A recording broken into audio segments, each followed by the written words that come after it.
அதை நான்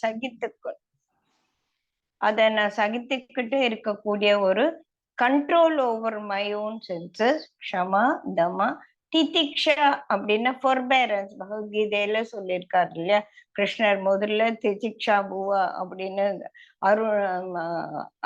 அர்ஜுனுக்கு முக்கியமா சொல்லிடுவார். எல்லாத்தையும் ஒரு ஃபொர்பேரன்ஸ், பொறுமை, எல்லாத்தையுமே சகித்து கொள்ளக்கூடிய ஒரு தன்மை.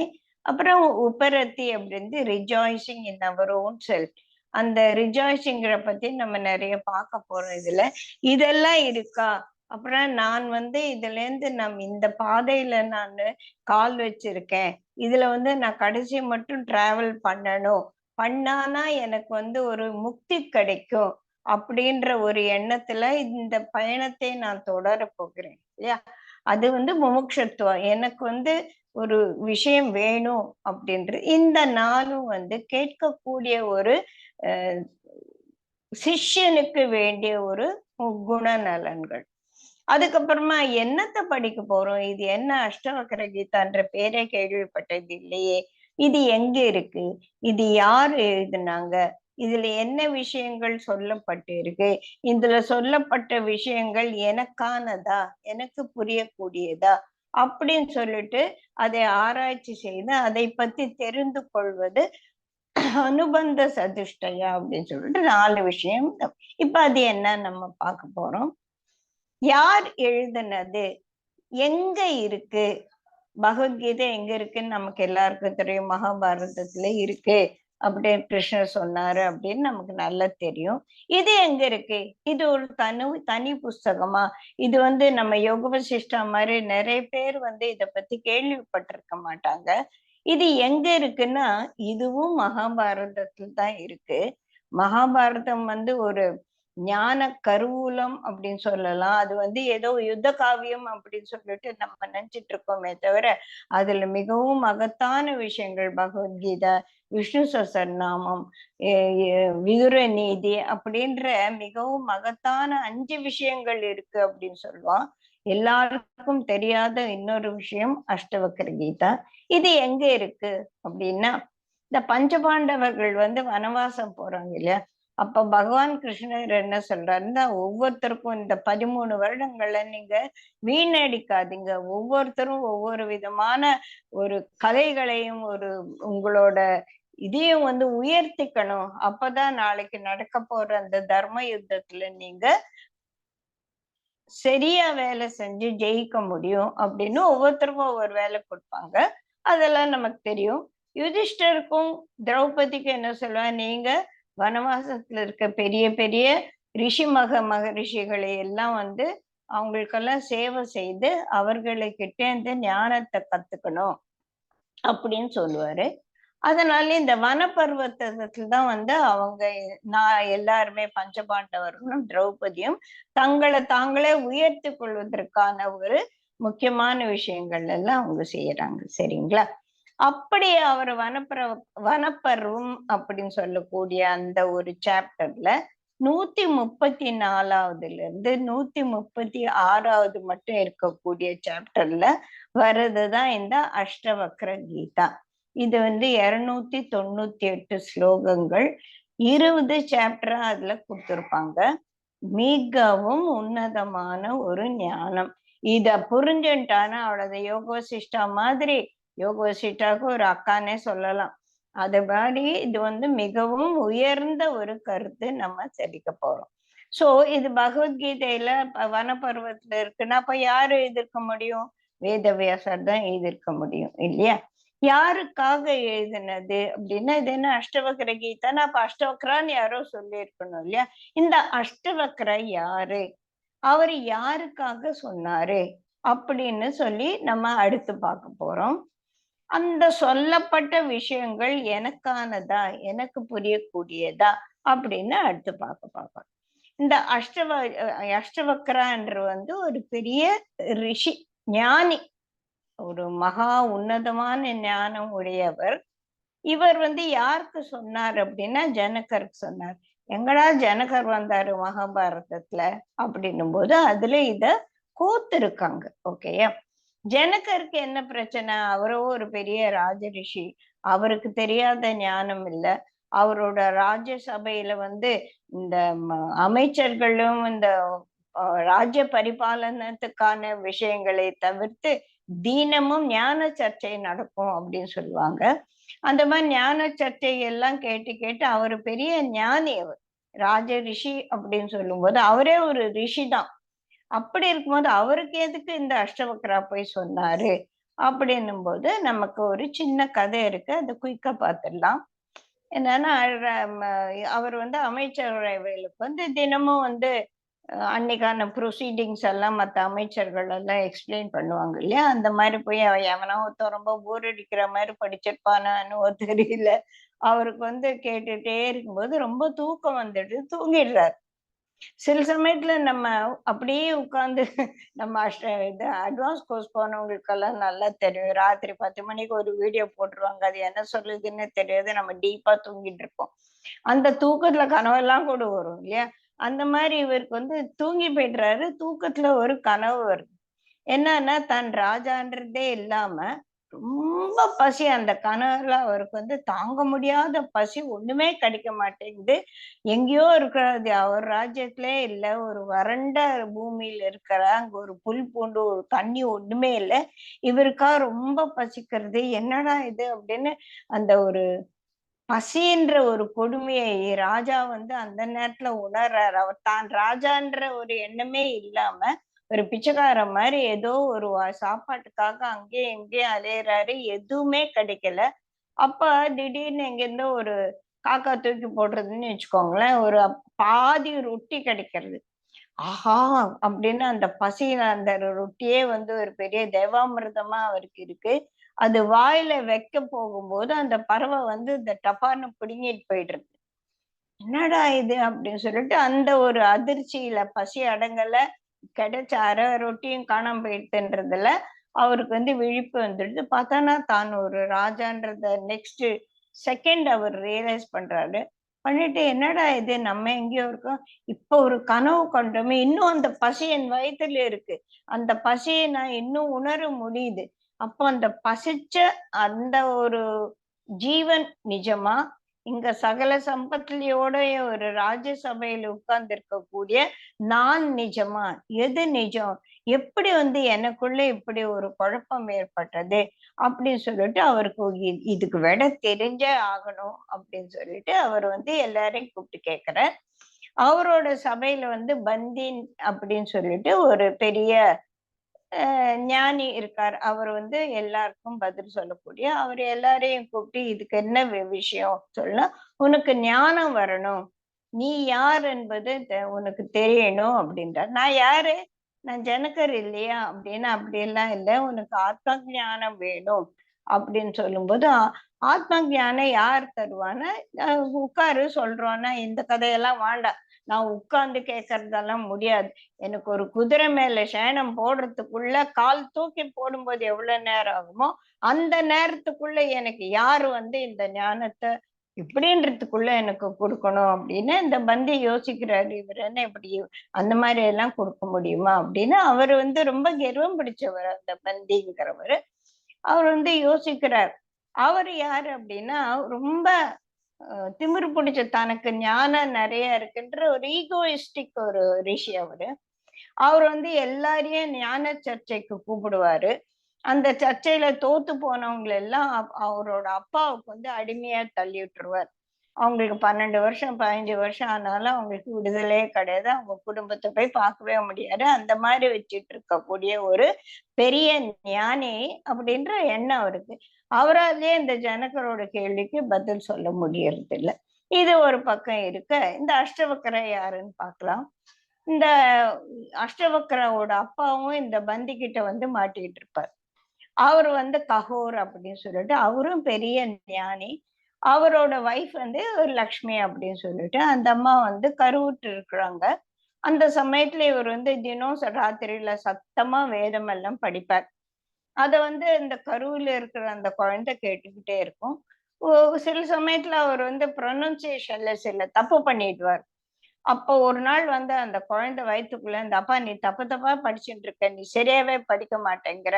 அப்படின்னு ஒரு சொன்ன உடனே அவருக்கு ரொம்ப கோவம் வந்துடு. நான் படிக்கிறது நீ எப்படி தப்புன்னு சொல்லலாம் அப்படின்னு, நீ வந்து அஷ்டகோணலோட பிறப்பாய் அப்படின்னு சாபம் கொடுத்துடுறாரு. ஸோ அந்த குழந்தை பிறக்கும்போது 8 விதமான டிஃபார்மிட்டிஸ் இந்த பாடி ஸ்ட்ரெயிட்டாவே இருக்காது. அந்த மாதிரி கோணல் மாணல ஒரு குழந்தை பிறக்கிறது. ஆனா அந்த பிறவையிலேயே ஞானத்தோடு இருக்கிறது. அது பள்ளிக்கூடத்துக்கு அப்படி இப்படி போய் 12 வயசு ஆகுது. அப்பா அம்மா கிட்ட கேக்குறேன், எங்க அப்பா எங்க அப்படின்னா, இந்த மாதிரி ஜனகரோட சபையில அவருக்கு ஒரு பிரச்சனை வந்தது. பந்தின்னு ஒருத்தர் இருக்காரு, அவர்கிட்ட போய் ஞான சர்ச்சை பண்ணி ஜெயிச்சானா ஜனகர் நிறைய பணம் கொடுப்பாரு அப்படின்னு சொல்லிட்டு அதுக்காக போயிருக்காரு. போய் 12 வருஷம் ஆச்சு, அவர் வரவே இல்லை அப்படின்னு. அப்படியா, நான் போய் பாக்குறேன் அப்படின்னு. இல்ல இல்ல, அங்க பந்தின்னு ஒருத்தர் இருக்கார், அவர் வந்து எல்லாரையும் வந்து சிறை பிடிச்சு வச்சிருக்காரு அப்படின்னு. அது யாருன்னு நான் போய் பாக்குறேன்னு சொல்லிட்டு அவர் வந்து ஜனக மகாராஜாவோட சபைக்கு வரும்போது அவர்கிட்ட யாரு இவர்னா, இவர் பெரிய ஞானி, என்ன 12 வயசு குழந்தை கோணையும் மானையுமா பார்க்கறதுக்கே அசிங்கமா இருக்கானே அப்படின்னு சொல்லிட்டு ஜனக மகாராஜா நினைக்கிறது இல்லை. ஏன்னா அவர் ராஜரிஷி இல்லையா, எங்க இருந்தாலும் ஞானம் ஞானம்தான் அப்படின்னு சொல்லிட்டு, வாப்பா என்ன அப்படின்னு சொல்லி, எனக்கு வந்து இந்த மாதிரி ஒரே பிரச்சனையா இருக்கு, எனக்கு ஆத்ம ஞானத்தை வந்து எப்படின்றதுக்குள்ள எனக்கு நீ சொல்லி தரணும் அப்படின்னு. எப்படின்றதுக்குள்ள ஒரு குதிரை மேல நான் கால் தூக்கி போடுறதுக்குள்ள எனக்கு அது புரியணும் அப்படின்னு சொல்லி. அப்படியா, ஒரு குதிரையை கொண்டு வா அப்படின்னு சொல்லிட்டு, நீ ஏறி உட்கார். நான் ராஜாவாச்சா, உனக்கு தானே வேணும் கேள்வி, அதனால நீ ஏறி உட்காரு அப்படின்னு சொல்லும்போது அவர் ஏறி உட்கார்ந்த உடனே அந்த குதிரை தறிகெட்டு ஓடி எங்கேயோ அவரோட ராஜ்ய எல்லையை தாண்டி போகும்போது அங்க யாருமே இல்லை. அப்பதான் இவருக்கு சொன்ன, நம்ம என்ன ராஜாவா இருந்தாலும் நமக்கு மரியாதை எல்லாம் நம்மளோட ஒரு டெரிட்டரிக்குள்ளதான். இங்க வந்து இந்த இதுல வந்து நான் ராஜா சொன்னா யாருமே மதிக்கிறது இல்ல. ஓஹோ, நம்மளோட பெருமையும் நம்மளோட சீர்மையும் நம்மளோட எல்லாமே இவ்வளவுதான் போல இருக்கு அப்படின்னும் போது அந்த எதிர வந்து அஷ்டவக்ரர் இருப்பாரு. உனக்கு என்ன பிரச்சனை கேளு அப்படின்னா, அவருக்கு ஆத்ம ஞானத்தை பத்தி அஷ்டவக்ர எக்ஸ்பிளைன் பண்ணக்கூடிய 20 சாப்டர் தான் அஷ்டவக்ர கீதா அப்படின்னு சொல்லி சொல்லுவோம். இதுதான் வந்து அதற்கான ஒரு கதை. இப்ப வந்து இந்த கதையில இதுல என்ன சொல்லியிருக்குன்னா, மிகவும் ஆழமான ஆத்ம ஞானம். ஆத்ம ஞானம்னா என்ன, ஆத்மா என்ன, அதுவே நமக்கு எத்தனை படிச்சாலும் புரிய மாட்டேங்கிறது இல்லையா. அதே மாதிரிதான் ராஜ்யமா சொல்லுவாங்க, நீ எத்தனை தடவை அஷ்டவக்ர படிச்சாலும் அஷ்டவக்ரில என்ன சொல்லி இருக்கு அப்படின்னா, அவரு ஜனக மகாராஜா சொன்னவன் சொடுக்கு போடும் நேரத்துல முன்னால அதுல என்ன சொல்லிருக்குன்னு சொல்ல முடியுமா, அப்படி சொன்னாதான் உனக்கு அஷ்டவக்ர புரிஞ்சிருக்கு அப்படின்னு சொல்லி அவர் ரொம்ப தலையில அடிச்ச மாதிரி சொல்லுவாரு. இப்ப நமக்கு வந்து அஷ்டவக்ரால என்ன சொல்லி இருக்கு அப்படின்னா, நான் புரிஞ்சது வந்து ஆத்ம ஞானம். ஆத்ம ஞானம்னா என்ன அப்படின்னா, நான் யார் என்ற ஒரு ஞானம். நான் தான் ஜெயஸ்ரீ, எனக்கு தெரியுமே அப்படின்னா, இது உன்னுடைய இந்த உருவத்துக்கு நேம் அண்ட் ஃபார்ம் அப்படின்னு குருஜி சொல்வார்ல, இந்த பேர் இந்த ஒரு உருவத்துக்காக ஏற்பட்டதே தவிர நான் இது அல்ல. இதுதான் வந்து வாழ்க்கையில ஒரு பெரிய புரியாத ஒரு கேள்வி அப்படின்னா, நான் இந்த உடம்பில்ல, கிருஷ்ணரும் அப்படியே சொல்லிட்டார், அகமாத்மா கூட கேசான்னு சொல்லிட்டார், நான் தாண்டா உனக்குள்ள இருக்கக்கூடிய ஆத்மா, நீ யாருன்னே புரியல, நான் யாருன்னே புரியல, எனக்குள்ள என்ன இருக்குன்னு ஒன்னும் தெரியல. அப்படி இருக்கும்போது நீ தான் நானு, நான் தான் நீனு பகவத்கீதையில குழப்பி தள்ளிட்டோம். அது ஒரு ஒரு விதமா வந்து நம்ம வந்து புரிஞ்சுட்டு இருக்கோம் அப்படின்னு சொல்லி நினைச்சுக்கலாம். இப்ப வந்து இந்த ஆத்ம ஞானம், இந்த ஆத்ம ஞானம் எதுக்கு எனக்கு வேணும், நான் இந்த உடல் இல்ல, நான் இந்த உடல் இல்ல அப்படின்னா சரி, நான் இந்த உடல் இல்லை அப்படின்னு சொல்லிட்டு தெரிஞ்சுன்னு என்னத்த பண்ண போறேன் அப்படின்னா, உனக்கு வர பிரச்சனைகள் எல்லாமே நீ யார் என்று தெரியாம ஒரு wrong identity, misconception, misapprehension of your own self, அதுதான் வந்து உனக்கு நீ யாரு என்பதை நீ சரியாக புரிந்து கொள்ளாததால எது நிஜமோ அது உனக்கு புரியல, எது நிஜம் இல்லையோ அதையெல்லாம் நீ வந்து நிஜம்னு நினைச்சிட்டு இருக்க. நம்ம யோக வசிஷ்டால வந்து ரொம்ப பார்த்தது 2 விஷயம் இல்லையா, what is bondage and liberation, another what is reality and what is unreal. இதே தான் வந்து இங்கேயே நம்ம பார்க்க போறோம். நான் யார்? நான் நான் ஏன் பந்தப்பட்டிருக்கேன்? நான் எங்க பந்தப்பட்டிருக்கேன்? நான் ஃப்ரீயா தானே இருக்கேன். இதோ கேட்கிறேன். எனக்கு நான் இந்த கிளாஸ் போனா நான் ஆஃப் பண்ணிட்டு போயிட்டே இருப்பேன். என்ன யார் கேட்க போறாங்க? நான் ஃப்ரீயா தான் இருக்கேன் அப்படின்னு சொல்லிட்டு எல்லாருமே நீங்க யோசிச்சு பார்க்கல. என்ன நான் ஏன் பந்தப்பட்டிருக்கேன் இந்த ஜெய்ஷி சொல்லிட்டு இருக்கா அப்படின்னா, அதுக்கு அந்த கேள்விய கொஞ்சம் வேற மாதிரி நம்ம வார்த்தைகளால புரிஞ்சுட்டோம்னா, எனக்கு பிரச்சனையே இல்லையா? எனக்கு 100% எனக்கு ஒரு பிரச்சனையும் இல்லை. இப்ப நாங்க 74 வயசு எங்க குடும்பத்திலே எல்லா விதமான கடமைகளும் முடிஞ்சாச்சு. இதோ எங்க அக்கா இருக்காங்க. அவங்க 86 வயசு. பாக்கிய மாமி இவங்கெல்லாம் வந்து அவங்களோட 86 வயசு. எனக்கு என்ன பிரச்சனையா இருக்க போகுது? அப்படின்னாலும் நான் சிலருக்கு வந்து உடலால ஒரு பிரச்சனை, சிலருக்கு மனதால பிரச்சனை, சிலருக்கு குழந்தைகளால பிரச்சனை. என்னதான் எனக்கு எல்லாம் கல்யாணம் ஆகி குழந்தை குட்டிக்கெல்லாம் போய் அவங்களாம் பேரன் பேத்தி எடுத்தாலும் பேரனுக்கு கல்யாணம் ஆகல, பேத்திக்கு குழந்தை பிறக்கல அப்படின்னு ஏதோ ஒண்ணு கோயிங் கோயிங் கோயிங் கோயிங் நம்மள மனச பண்ணிட்டு இருக்கு. இது வந்து என்ன சந்தோஷமா இருக்க விடுறது இல்லை. நம்ம எப்பவுமே நம்ம யோகா சிச்சால சொன்ன மாதிரி 2 விதமான உலகத்தில் நாம் இருப்போம். என்னுடைய உள்ளுலகம், நான் இருக்கக்கூடிய இந்த வெளி உலகம். வெளி உலகத்துல நிறைய விஷயங்கள் என்ன ஏற்படக்கூடிய மாற்றங்களும் தாக்கங்களும் என்னுடைய உள் உலகத்தையும் தாக்குது இல்லையா? வெளி உலகம் என்பது என்ன? வியக்தி வஸ்து பரிஸ்திதி அப்படின்னு சொல்லுவோம். என்னை சுத்தி இருக்கக்கூடிய மனிதர்கள், என் வாழ்க்கையில் ஏறப்போகக்கூடிய சந்தர்ப்ப சூழ்நிலைகள், நான் உபயோகப்படுத்தக்கூடிய விஷயங்கள் எனக்கு சரிவர இல்லாம இருக்கு. இதனால எல்லாம் எனக்கு தாக்கம் ஏற்படுது. அந்த அந்த தாக்கம் வந்து என்னோட உள் மனதிலையும் எனக்கு வந்து ஒரு விபரீதமான ஒரு அலைகளை எழுப்புது. உள்மனதுல என்ன இருக்கு? மனம், மண், புத்தி, சித்த, அகங்காரம் அப்படின்னு சொல்லுவோம். என் மனது சில சமயத்துல ஒத்துக்கிறது இல்ல, இவங்க பேசுறது எனக்கு பிடிக்கிறது இல்ல, இவன் ஏன் இப்படி இருக்கான், இந்த குருஜி சொன்ன மாதிரி உன்னை விட்டுட்டு நீ வந்து பெரிய விஷயங்களை பண்ண, ஏன் இந்த சொசைட்டி இப்படி இருக்கு, ஏன் இவர் இந்த மாதிரி தப்பு தப்பா பேசுறாரு அப்படின்னு சொல்லிட்டு நமக்கு சும்மா பேப்பர் எடுத்தா கூட ஒரு விஷயம் கூட மனசுல பேப்பர் படிச்சு முடிஞ்சோன்னா ஐயோ சின்ன குழந்தைங்களாம் எவ்வளவு கஷ்டப்படுறது அப்படின்னு இந்த உலகத்தில் நடக்கக்கூடிய விஷயங்களும் என்ன தாக்குது. அப்ப இதெல்லாம் தாக்காம இருக்கிறதுக்கு இருக்குமா? அந்த மாதிரி ஒரு நிலைமை எனக்கு வருமா அப்படின்னா வரும். அதுக்கு நீ என்னன்னு உன்னை புரிஞ்சுக்கணும். உனக்கு வந்து நீ பந்தப்பட்டு இருக்கிற இந்த விஷயங்கள் எல்லாம் உன்னை ரெஸ்ட்ரிக்ட் பண்ணுது அப்படின்னு சொல்லிட்டு நீ முதல்ல புரிஞ்சுக்கணும். அது ஏன் என்ன ரெஸ்ட்ரிக்ட் பண்ணுது அப்படின்னா, அப்ப அதுல இருந்து எது என்ன, அதுல இருந்து எனக்கு ஒரு என்னை நான் விடுவித்துக் கொள்வதற்கும் எனக்கு தெரியணும் இல்லையா? அதுதான் வந்து இங்க முக்கியமான விஷயம். First we must realize that we are not free. I have bondage problem என்ன படுத்துறது. அதுல இருந்து எனக்கு வேண்டியது விடுதலை.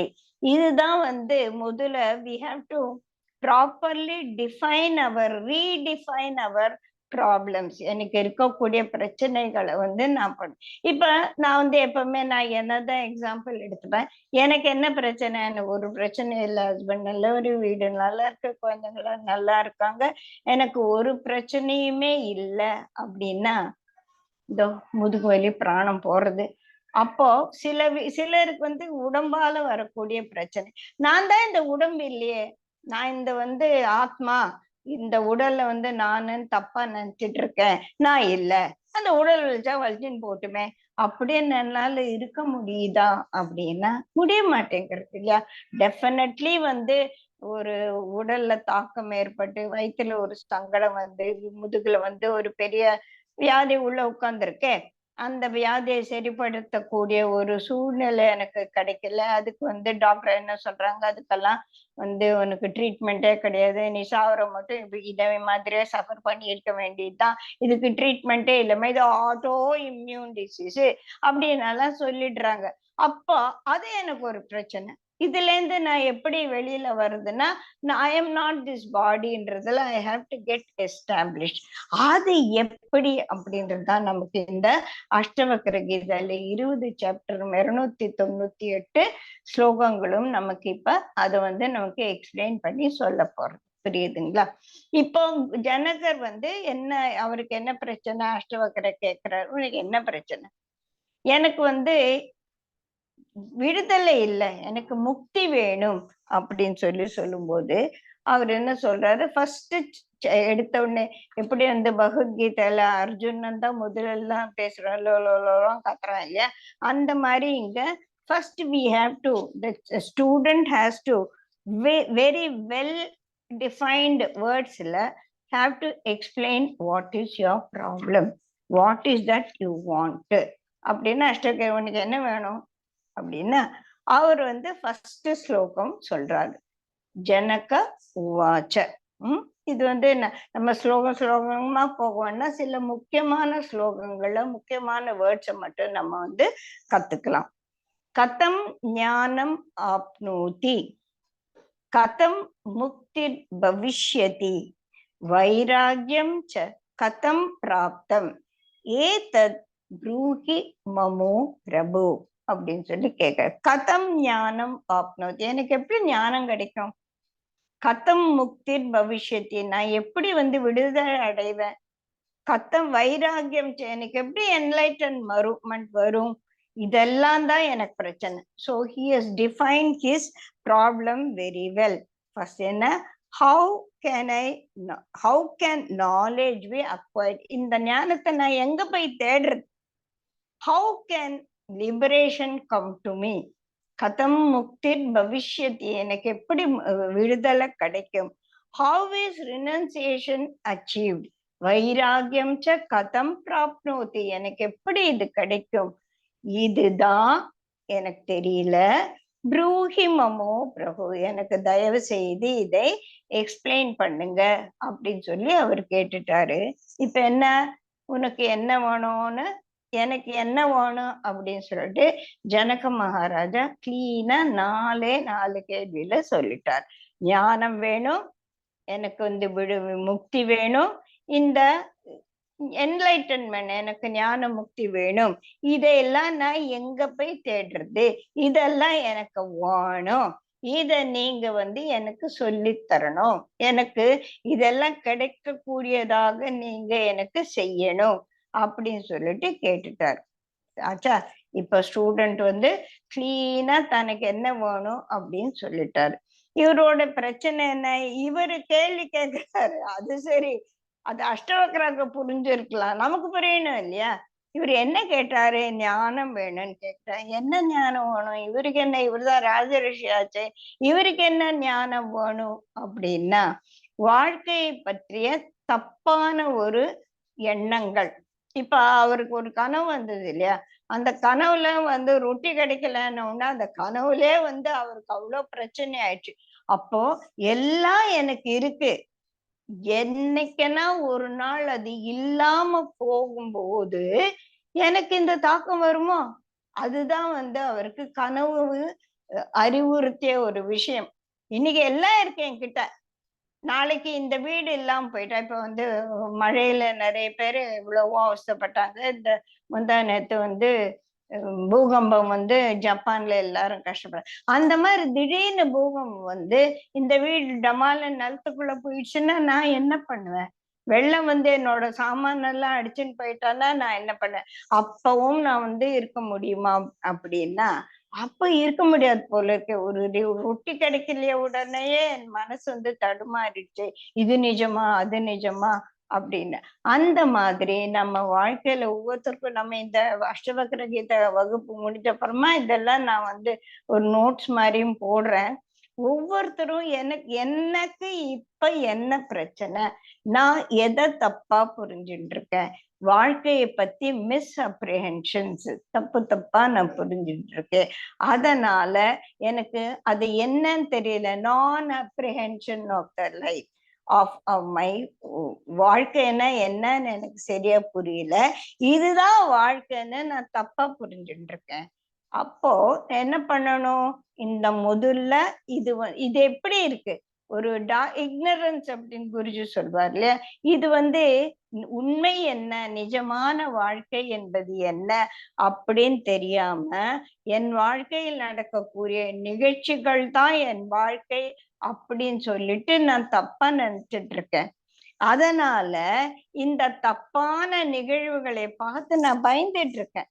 ஐயோ நாளைக்கு என்ன ஆயிடுமோ, வெள்ளம் வந்தா எந்த வீடு 6வது மாடி இருக்கு, அப்ப கூட ஏதாவது டமால்னு முகம் வந்து 6வது மாடியாவது 15வது மாடி என்ன எல்லாமே போயிடுமே அப்படின்னு ஏதோ ஒரு இடத்துல நடக்கக்கூடிய ஒரு தவறான ஒரு நிகழ்வுகள், தவறான நிகழ்வுன்னு நம்ம சொல்ல முடியாது, அந்த நிகழ்வுகள் எனக்கு வந்துடுமோ.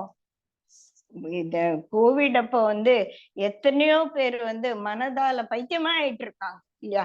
நிறைய பேருக்கு அந்த ஷாக் இன்னும் சிலர்கிட்ட இருக்கு. இப்ப நாங்க கவுன்சிலிங் நிறைய பண்ணிட்டு இருக்கோம். கதவு இன்னுமே சிலர் ஜன்னல் திறக்கிறதுக்கும் கதவு திறக்கிறதுக்கும் பயந்துட்டு இருக்காங்க. சோ யாரோ கோவிட் செத்து போயிட்டாங்க, அவங்களுக்கு மூச்சே விட முடியல, ஆக்சிஜன் கிடைக்காம போச்சு, ஓ நாளைக்கு எனக்கு கோவிட் வந்தா எனக்கு ஆக்சிஜன் கிடைக்காம போனா அந்த ரெமிடிசிவிர் டேப்லெட்டா எல்லாரும் மூட்டை மூட்டையா வாங்கி உள்ள வச்சுக்கிட்டாங்க இல்லையா. சோ இதெல்லாம் வருவதற்கு முன்னாலே வந்து விடுமோ என்ற ஒரு பயத்திலேயே நடுங்கி செத்திருக்க, பயத்திலே நிறைய பேர் செத்திருப்பாங்க இல்லையா. சோ இது எதனால அப்படின்னா, இது தாண்டா நிஜம் அப்படின்ற ஒரு ஞானம் நமக்கு இல்லாததால, இந்த இருட்டான ஒரு மனதுக்குள்ள இருக்கக்கூடிய ஒரு அழுத்தம், அந்த இருட்டு என்ற அஞ்ஞான இருட்டு இந்த ஞான விளக்கால தான் நான் அந்த இருட்டை தள்ளி விட முடியும். ஞான விளக்கு தேடிச்சாமா, எங்க இருக்கு, என்ன இருட்டு இருட்டுன்னு இப்படி பயந்துட்டு இருக்கே, அது எங்க இருக்கு, வா நான் காட்டுறேன் அப்படின்னு இருட்டு கூட்டின்னு போச்சான். பாரு எங்க இவ்வளவு இருட்டா இருக்கு, எங்க அப்படின்னு வெளிச்சம் வந்தோடனே யாருமே குருஜி சொல்லுவாரு, இவ்வளோ இருட்டு இருக்கு அந்த ரூம்ல, நம்ம போய் முதல்ல தொடப்பத்தை எடுத்து இருட்டெல்லாம் வெளியில தள்ளிட்டு அப்புறமா லைட் போடும், அப்படியா பண்றோம்? இல்ல இல்லையா. வெளிச்சம் என்பது வந்த உடனே இருட்டு காணாம போயிடுது. அது மாதிரி இந்த அஷ்டவக்ர கீதா படிச்சு முடிச்ச உடனே எனக்கு வாழ்க்கை பற்றிய நிதர்சனமான உண்மைகள் தெரிய ஆரம்பித்த உடனேயே இந்த அஞ்ஞானம் என்னும் இருட்டு விலகின உடனேயே ஞான தீபம், லைட் ஆஃப் விஸ்டம், நம்ம குரூப் பேரு அதுதானே, ஞான தீபத்தால ஞான விளக்கால என்னுடைய தப்பான அபிப்பிராயங்கள் எல்லாம் விலகி நான் என் கைய செயின் போட்டு வச்சிருக்கேன். நான் அடிமையா இருக்கேன். எதுக்கு அடிமையா இருக்கேன்? நான் என்னுடைய எண்ணங்களுக்கும் என்னுடைய வாழ்க்கை பற்றிய புரிதலுக்குமாகவே நான் பந்தப்பட்டு இருக்கேன். அப்படி ஒரு ஒட்டகம் கதை சொல்லுவாங்க இல்லையா.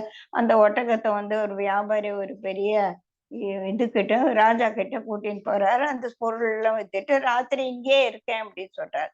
சரி, அப்பதான் அந்த ஐயோ நம்ம ஒட்டகம் கட்டுறதுக்கான அந்த கயிறு கொண்டு வர மறந்துட்டோமே அப்படின்னு அந்த ராஜா, இந்த மாதிரி ராஜா நான் கயிறு கொண்டு வரல, ராத்திரி இந்த ஒட்டகம் ஓடி போயிடுச்சுன்னா என்ன பண்றது அப்படின்னா, நீ தினம் என்ன பண்ணுவ, இந்த ஒட்டகத்தை எப்படி கட்டுவேன், நீ கயிறு இல்லாட்ட கூட கட்டுற மாதிரி பண்ணு, அது கட்டிடுச்சுன்னு நினைச்சுக்கோ அப்படின்னு சொன்னாராமா.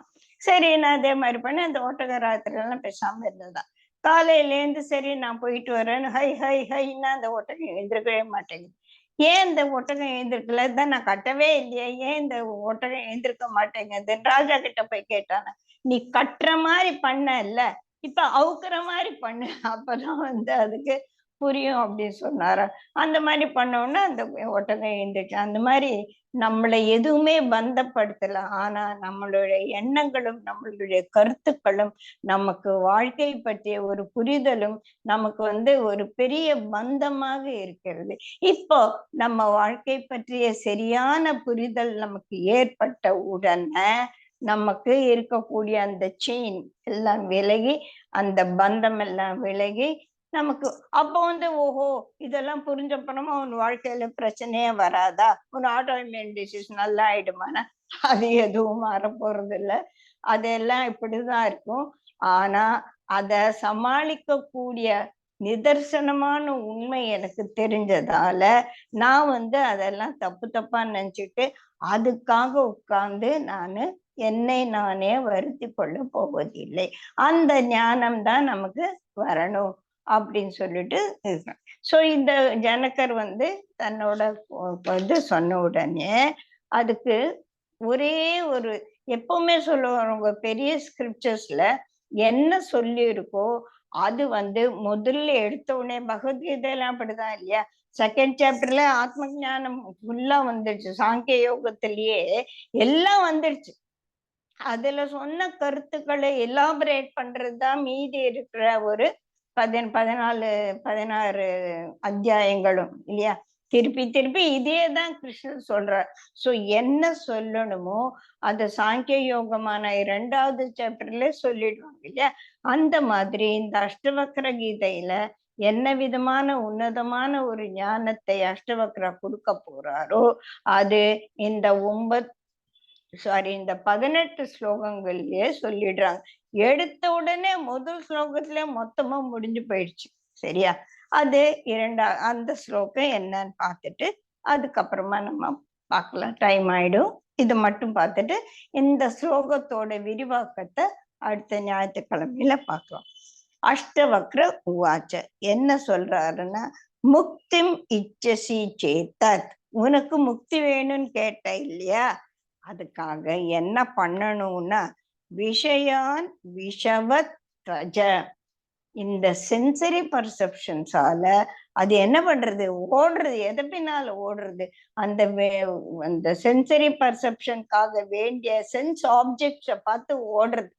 கண்ணு டிவி என்னடா இந்த ஜெய்ஷ் ஏதோ பேசிட்டு இருக்கா, அங்க ஒரு நல்ல சீரியல் போயிட்டே இருக்கே அப்படின்னு மனசு எப்பதான் இந்த கிளாஸ் முடியுமோ, ஐயோ அதுக்குள்ள சீரியல் முடிஞ்சிடுமே மனசு சிலருக்கு தோணும் இல்லையா? எனக்கே தோணும், இல்லைன்னு நான் சொல்லல.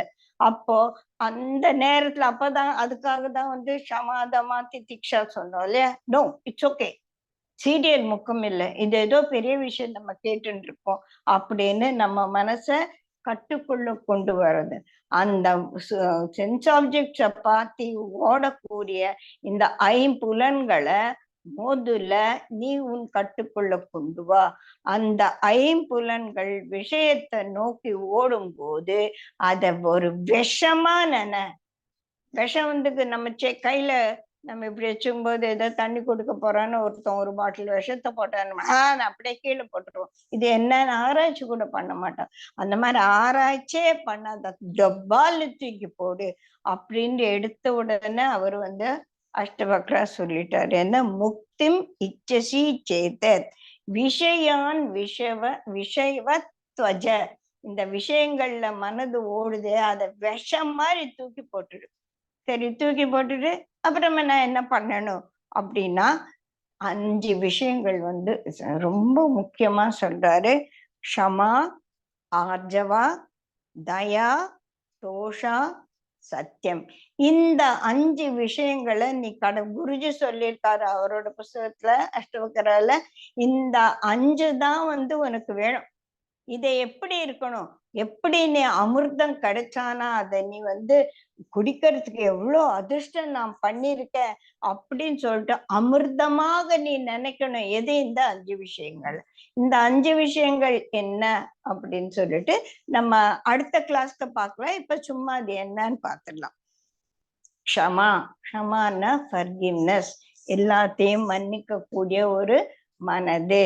என்ன எதை மன்னிக்கணும்? இந்த மன்னிக்க கூடிய மனதாலே எனக்கு என்னையா லாபம்? எல்லாரும் என் தலையில ஏறி மிளகா இருப்பாங்களே அப்படின்னு தான் நம்ம நினைப்போம் இல்லையா? சும்மா எல்லாத்தையும் மன்னிச்சுட்டே இருந்தானா என்ன பிரயோஜனம் அப்படின்னா, அந்த மன்னிக்கிறது குருஜி சொல்லுவார், ஃபர்கிவ் இல்ல, ஃபர்கெட்டட். நீ அதை நான் மன்னிச்சுட்டேன்னு நினைக்கிறது கூட அங்க ஆணவம் அப்படிங்கிறார் இல்லையா? அதை கூட விட்டுட்டு S it happen, so what next, move on அப்படின்னு ஒரு சிம்பிள் அவரு சொல்லியிருக்காரு. அதுல முக்கியமானது ஃபர்கிவ்னஸ். சரி போட்டும் போ, நடந்தது நடந்துடுச்சு. இப்ப அத நம்மளால ஒண்ணுமே மாத்தி முடியாம என்னை கெட்ட வார்த்தையில திட்டான். அவன் திட்டினது எனக்கு மனசுல ரொம்ப எனக்கு ஹர்ட்டிங்கா இருந்துச்சு. குருஜி சொல்ற மாதிரி எல்லாமே அப்படியேவா இருக்கு. அந்த நேரத்துல எனக்கு ஊசி மாதிரி எனக்கு மனசு குத்திச்சு. அப்போ சின்ன பிள்ளைந்து எத்தனையோ பேர் திட்டினாங்களா, அப்ப கூட என்ன ஊசி மாதிரி குத்திச்ச, அது இன்னைக்கும் என்ன ஊசி மாதிரி குத்தின்னு இருக்கா அப்படின்னா, இல்ல அது வந்து ஒரு காயம் ஏற்பட்டு அது போயிடுச்சு. அந்த ஒரு தாக்கம் வந்து நீ குருஜியோட 3 நாளைக்கு மேல இருக்க ஒரு ஒரு நாழி அதுக்கு மேல எந்த ஒரு உணர்ச்சியுமே, சந்தோஷமா இருந்தாலும் சரி, துக்கமா இருந்தாலும் சரி, அது சில நேரம் அதோட தாக்கம் கொஞ்சம் இருக்குமே தவிர அதோட இன்டென்சிட்டி அதே இன்டென்சிட்டில இருக்காது அப்படிங்கிறது இருக்கு. அதனால சரி அது முடிஞ்சிருச்சு, நான் திருப்பியும் போய் அதை ரீவைண்ட் பண்ணி எல்லாம் ஒன்றும் சரி பண்ண முடியாது, போனது போட்டும் அப்படின்றது க்ஷமா. இதை இன்னும் கொஞ்சம் அப்புறமா பார்க்கலாம். ஆர்ஜவா அப்படின்றது வந்து மிகவும் ஒரு உன்னதமான வார்த்தை, சான்ஸ்கிரிட்ல சொல்லலாம். அதுக்கு வந்து பக்கா டிரான்ஸ்லேஷன் அப்படின்னா இங்கிலீஷ்ல சின்சியரிட்டி அப்படின்னு சொல்லலாம். தமிழ்ல அப்படின்னு சொல்லும்போது எதை ஒரு செய்வதற்கும் எனக்குள்ள இருக்கக்கூடிய சின்சியரிட்டி சின்சியரிட்டி உண்மை. அந்த உண்மை அப்படிங்கிறது வந்து ஏதோ ஒண்ணு. இப்ப நான் வந்து அஷ்டவக்ர கீதை எடுக்கும்போது எனக்கு வந்து மனப்பூர்வமா அதுல வந்து நான் என்னை ஈடுபடுத்திட்டு அதை நான் வந்து எனக்கு முடிஞ்ச அளவுக்கு நான் வந்து 100% அத புரிதலோட செய்யணும் இல்லையா. இது வந்து இன்னும் கொஞ்சம் டீப்பா பண்ணா ரொம்ப சின்சியர். நான் எது பண்ணாலும் நான் சின்சியரா தான் பண்ணுவேன். ஒரு சப்பாத்தி பண்ண கூட ரொம்ப சின்சியரா 100% குருஜி சொல்ற மாதிரி live in the present moment 100% சப்பாத்திலே நான் மனசு வச்சு பண்ணுவேன், ரொம்ப சின்சியரா பண்ணுவேன் அப்படின்றது என்னோட. இதெல்லாம் யோசிச்சு பார்க்கும்போது செயல்களில நம்மளோட கமிட்மெண்ட்டை தான் நம்ம சின்சியர்னு நினைச்சிட்டு இருக்கோம். நான் சின்சியரா வேலை பண்ணுவேன், நான் சின்சியரா படிப்பேன், நான் சின்சியரா கிளாஸ் எடுப்பேன் அப்படின்ற போது இந்த சின்சியரிட்டிங்கிறது வந்து சம் ஆக்ஷன் ஓரியன்டா ஆயிடுறது. அதையும் தாண்டி பார்க்கும்போது நமக்கு வந்து ஒரு இன்டலெக்சுவல் இன்டெகிரிட்டி. நான் நினைக்கிறது கூட சின்சியரா நினைப்பேன். நான் ஒண்ணு நினைச்சிட்டு இன்னொன்னு செய்ய மாட்டேன். நான் என்ன நினைக்கிறேனோ அதுதான் செய்வேன். அதுதான் வந்து பகவத்கீதையில் சொன்ன யோகம் அப்படின்னு சொல்லுவோம் இல்லையா. யோகத்துல இருக்காரு அப்படின்னா மனம் மெய் வாக்கு எல்லாமே வந்து ஒரு நேர்கோட்டுல வேலை செய்யறது. நான் எண்ணத்தால கூட எனக்கு வந்து என்ன பெருசா அப்படின்னு நான் நினைக்க மாட்டேன். எண்ணம் கூட நான் வந்து சின்சியரா இருப்பேன். அந்த மாதிரி உள்ளும் புறமும் ஒரு மிகவும் ஒரு கமிட்மெண்டோடு இருக்கிறது வந்து இன்டலெக்சுவல் இன்டெகிரிட்டி அப்படின்னு சொல்லுவோம். அதுதான் ஆர்ஜவா, க்ஷமா, ஆர்ஜவா. அதுக்கப்புறமா தயா, கம்பேஷன்ன்றது வந்து எல்லாருக்கும் தெரியாது, இன்னும் நம்ம விளக்கமா பார்க்கலாம். தோஷான்னா சந்தோஷா அப்படின்னா நான் எனக்காகவே திருப்தியா இருப்பேன். நான் சந்தோஷம். தோஷம்னா திருப்தியான இதற்கும் அதுக்கும் வேணும் அப்படின்ற அலையாத ஒரு மனது வந்து தோஷா. அப்புறமா சத்தியம், ட்ரூத். இந்த சத்தியம்னா நான் உனக்கு சத்தியம் பண்ணி தரேன் அந்த சத்தியம் கிடையாது, த ட்ரூத், கேபிட்டல் டி. இந்த அஞ்சுமே உனக்கு வந்து மிகவும் முக்கியம். சோ குருஜி வந்து இந்த ஃபர்ஸ்ட் சாப்டர் எப்படி முடிக்கிறாருன்னா இந்த 5 வார்த்தைகளை நல்லா புரிஞ்சுக்கோங்க. அதாவது மன்னித்தல், அதுக்கப்புறமா எனக்குள்ள இருக்கக்கூடிய ஒரு சின்சியரிட்டி, அதுக்கப்புறமா எனக்கு இருக்கக்கூடிய ஒரு கம்பேஷனட் அன்பு, எல்லாரையும் ஏற்றுக்கொள்ளக்கூடிய ஒரு மனப்பான்மை, அதுக்கப்புறமா கண்டென்ட்மெண்ட், அதுக்கப்புறமா உண்மை என்ன என்பது நான் புரிஞ்சுக்கொள்றது. இந்த 5மே முதல்ல நீ பிராக்டிஸ் பண்ணிட்டு அடுத்த கிளாஸ்க்கு வா அப்படின்னு சொல்லுவார். ஸோ நம்ம இங்க வந்து இதை நம்ம நிறுத்திக்கலாம். அடுத்த கிளாஸ்ல இந்த 5ஐயும் இன்னும் கொஞ்சம் டீட்டெயிலா பார்க்கலாம். அதுக்குள்ள நீங்களும் வந்து இந்த 5 வார்த்தைகளை எடுத்து எழுதி வச்சுட்டு இது எவ்வளவு தூரம் நமக்கு இருக்கு அப்படின்னு சொல்லிட்டு ஒரு ஹோம்ஒர்க் மாதிரி பண்ணலாம். ஞாயிற்றுக்கிழமை 9 o'clock நெக்ஸ்ட் செஷன் இருக்கு. அதுக்குள்ள நீங்க உங்களோட நோட்புக்கை வச்சுட்டு இது அஷ்டவக்ரால சொல்லியிருக்காங்களே நான் பந்தப்பட்டு இருக்கேன் அப்படின்னு, நான் ஏன் பந்தப்பட்டிருக்கேன், எனக்கு என்னென்னலாம் என்ன பந்தப்படுத்துது, எதெல்லாம் என்னோட மனதளவுல என்னோட ஒரு ஃப்ரீடமை வந்து ரெஸ்ட்ரிக்ட் பண்ணுது அப்படின்னு அவங்கவுங்களுக்கு எனக்கு எது பந்தப்படுத்துதோ அது வந்து உனக்கு பண்ண வேண்டிய அவசியம் இல்லை இல்லையா. அந்த மாதிரி பந்தப்படுத்தக்கூடிய விஷயங்கள் என்ன அப்படின்னு எழுதுங்க. இதுல இருந்து நான் வெளியில வர்றதுக்கு எனக்கு என்ன வேணும், இந்த அஷ்டவக்கர கீதா எனக்கு இதுக்கு எல்லாம் வந்து பதில் சொல்ல போறதா, அப்ப இந்த அஷ்டவக்கர கீதை முடிச்ச அப்புறமா இந்த பந்தங்களிலிருந்து நான் முழுவதுமாக முக்தி அடைய போகிறேன்னா அப்படின்னு நம்ம யோசிக்கணும். அந்த முழுவதுமாக முக்தி அடைவேன் அப்படின்ற ஒரு அஷூரன்ஸ் எப்போ வரும் அப்படின்னா, இந்த குணங்கள் எல்லாம் என்கிட்ட இருக்கா அப்படின்னு நம்ம ஆராய்ச்சி பண்ணணும். ஸோ இதோட நம்ம இன்னைக்கு கிளாஸை முடிச்சுக்கலாம். நெக்ஸ்ட் கிளாஸ்க்கு இந்த செகண்ட் நம்ம ஒரு ஸ்லோகம் தான் பார்த்துருக்கோம், அதுல இருந்து நம்ம பார்க்கலாம். Jai Gurudev. Arun, you can stop recording. Thank you so much. நமஸ்காரம்.